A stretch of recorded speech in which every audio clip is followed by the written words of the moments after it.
Hello everyone, আসসালামু আলাইকুম। আমি আজকে আপনাদের সবথেকে সহজভাবে ঝরঝরে পোলাও রান্না করে দেখাবো। এই রেসিপিতে পোলাওটা এইভাবে রান্না করলে ঝরঝরে হবে আর একদম পারফেক্ট পোলাও হবে। তো চলুন রেসিপিতে চলে যাই। আমি এখানে কড়াই বসিয়ে দিয়ে সেখানে পরিমাণ মতন তেল দিয়ে দিয়েছি আর দিয়ে দিলাম গরম মশলা আর তেজপাতা।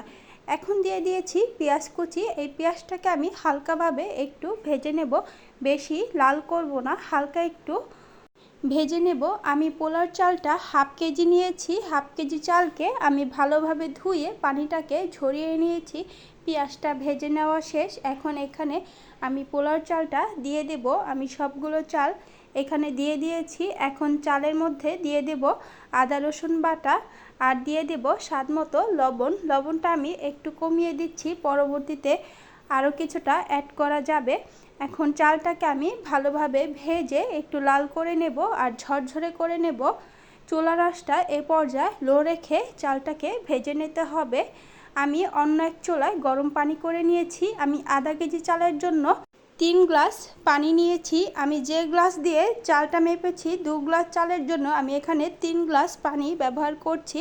গরম পানিটাকে আমি ভেজে রাখা চালের মধ্যে দিয়ে দিয়েছি। এই পর্যায়ে চুলার আঁচটা মিডিয়াম করে দেব আর এখানে দিয়ে দিলাম গোটা কাঁচামরিচ। এই পর্যায়ে আমি ঢাকনা দিয়ে ঢেকে 3 থেকে 4 মিনিট অপেক্ষা করব।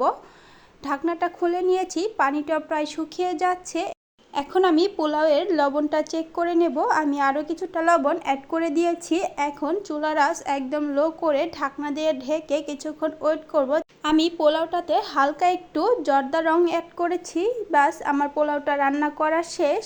আশা করছি ভিডিওটা আপনাদের কাছে ভালো লেগেছে। ভিডিওটি ভালো লাগলে ভিডিওটা একটি লাইক দিয়ে দিবেন। চ্যানেলে নতুন হলে চ্যানেলটি সাবস্ক্রাইব করার অনুরোধ রইল।